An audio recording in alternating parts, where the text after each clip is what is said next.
My name is Gavin Evans, and this is my review of A Cure for Wellness. And okay, so nobody ever talks about this movie, and I really don't get why.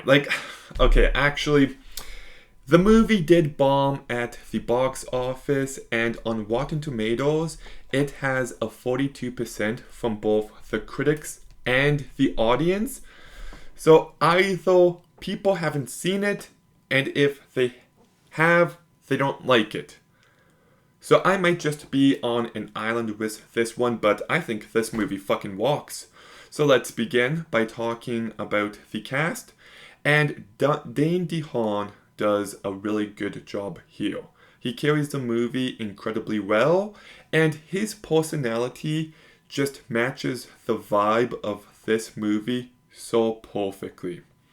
Jason Isaacs does a really good job as the villain. He is menacing and twisted at points while keeping himself composed. Mia Goth, I do believe this was the first movie I ever saw her in, and she does stand out. She just brings a very unique personality to her character, and she does a really good job. And Harry Groener also does a good job. So the cast is good, but the real star of this movie is the direction by Gore Verbinski. I just can't exaggerate just how beautifully crafted this movie is, top to bottom. It has a nice old fashioned feel, and it kind of feels Lovecraftian while still being its own fresh thing. Like, this type of story you have seen plenty of times before, but there's something about the execution here that just feels so unique. And the cinematography in this movie is just beautiful. It is shot by Bojan Basili, and he really did do an incredible job. I love the look of the castle and the background in certain shots. And I love the score by Benjamin Wallfish. It kind of has a haunting lullaby feel that reminded me of Pan's Labyrinth, and you just put the look and the music of this movie together, and it just creates this distinct experience. I also do think the story is engaging.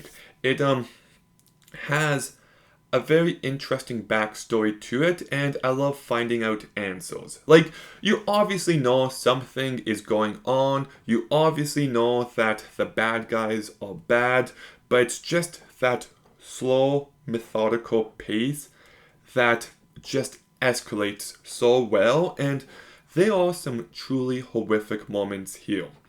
There is one scene especially that just really gets under my skin. And you know how people always say that Psycho made people scared of showers and Jaws made people scared of sharks? Well, this movie made me scared of eels. It is, yeah. I don't want to say too much because, like I said, not many people have seen it. And I do love the climax of this movie. It it kind of reminds me of like Beauty and the Beast and Phantom of the Opera, but a more fucked up version of those movies. But there's also a bit of campiness that really stood out to me. Like, the ending of this movie is just awesome, and I love how this movie is about how people can go insane and the trust we put in institutions and strangers. You know, the movie does have plenty on its mind. So, yes, I do have to address the elephant in the room, though. And this is a very slow movie, and it's 2 hours and 30 minutes. That is going to be a big ask for lots of people, and they might end up getting lost in that runtime. And I totally get it. Like, I do believe there is a better version of this movie that's Tidal. But I was still engaged the entire time. I was still invested, and I just loved the feeling of this movie. I love how fresh it feels. It's a little bit of old Lovecraftian horror with something that feels so distinct, and I just think this is a beautifully crafted movie that, despite its obvious issue, I still love it, and I can see myself going back to it plenty of times. So I'm giving A Cure for Wellness an 8.5 out of 10. You know what this movie actually kind of reminds me of? There was an episode of Batman the Animated Series called Eternal Youth, and obviously it's not a one-to-one comparison, but there's similar elements in both of these stories. But anyways, I do recommend you watch it and go in with an open mind.